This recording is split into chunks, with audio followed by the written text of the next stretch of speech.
Hi అండి, నేను మీ Shashi. Welcome to Shashi's cuisine.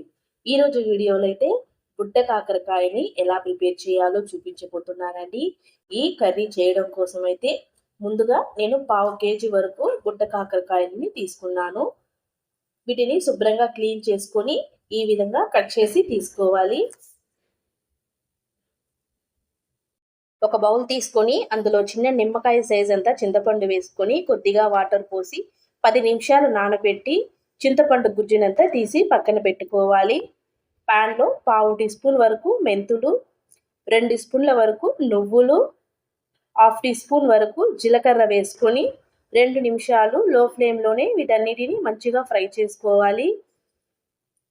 ఇందులో 2 లవంగం, 1 ఇంచ్ దాల్చిన చెక్క వేసుకొని వీటిని కూడా ఒక 2 నిమిషాల పాటు లో టు మీడియం ఫ్లేమ్లోనే మంచిగా ఫ్రై చేసుకోవాలి.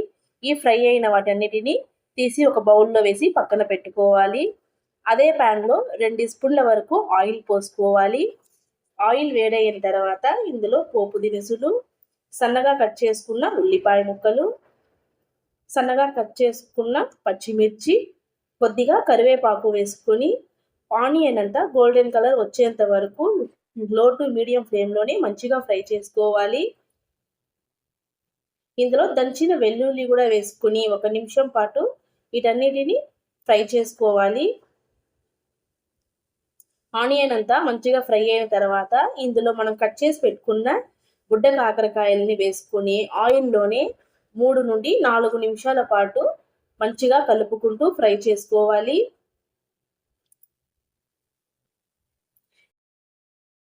ఇందులో రుచికి సరిపడా సాల్ట్ వేసుకొని ఒక 2 నిమిషాల పాటు లో టు మీడియం ఫ్లేమ్లోనే మంచిగా ఫ్రై చేసుకోవాలి. ఈ విధంగా ఫ్రై చేసుకున్న తర్వాత మూత పెట్టి 5 నిమిషాలు మధ్య మధ్యలో కలుపుకుంటూ ఫ్రై చేసుకోవాలి.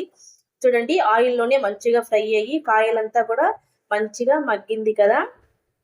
1 నిమిషం పాటు బాగా కలుపుకున్న తర్వాత ఇందులో 1/2 టీ స్పూన్ వరకు పసుపు, 2 స్పూన్ల వరకు కారం, 1 స్పూన్ వరకు ధనియాల పొడి వేసుకొని ఈ మసాలాలంతా కాయలకి పట్టేలాగా ఒక 2 నిమిషాల పాటు బాగా కలుపుకోవాలి. ఇలా కలపడం వల్ల మసాలాలో ఉండే ఘాట్ అంతా వెళ్ళిపోతుందండి. టేస్ట్ కూడా చాలా బాగుంటుంది. ఇందులో చింతపండు రసం అయితే పోసుకొని 1 నిమిషం పాటు బాగా కలుపుకోవాలి. చింతపండులో ఉండే పచ్చి వాసన అంతా పోయేంత వరకు 1 నిమిషం బాగా కలుపుకోవాలి. ఈ విధంగా కలుపుకున్న తర్వాత గ్రేవీకి తగిన విధంగా వాటర్ని అయితే పోసుకోవాలి. ఒకసారి అంతా బాగా కలుపుకొని ఉప్పు, కారం, పులుపుకు తగిన విధంగా ఉందో లేదో చెక్ చేసుకొని మూత పెట్టి 5 నుండి 6 నిమిషాల వరకు లో ఫ్లేమ్లోనే వీటిని ఉడికించాలి. మిక్సీ జార్ తీసుకొని మనం ఫ్రై చేసి పెట్టుకున్న నువ్వులు, జీలకర్ర, మెంతులు అంతా పొడి చేసుకోవాలండి. ఈ విధంగా మిక్సీ పట్టి తీసుకోవాలి. చూడండి, 6 నిమిషాలు బాగా మెత్తగా ఉడికిపోయాయండి కాయలంతా కూడా.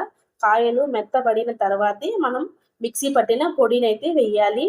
చూడండి, కాయలు కూడా మెత్తగా ఉడికిపోయింది కదా.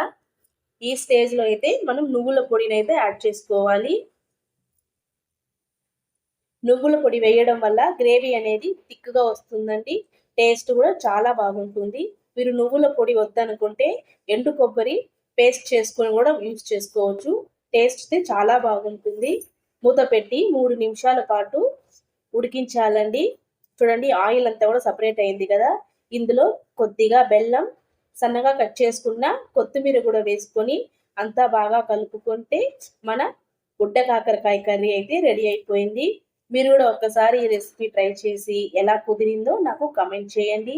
ఈ వీడియో నచ్చితే లైక్ చేసి ఫ్రెండ్స్ అండ్ ఫ్యామిలీకి షేర్ చేయండి.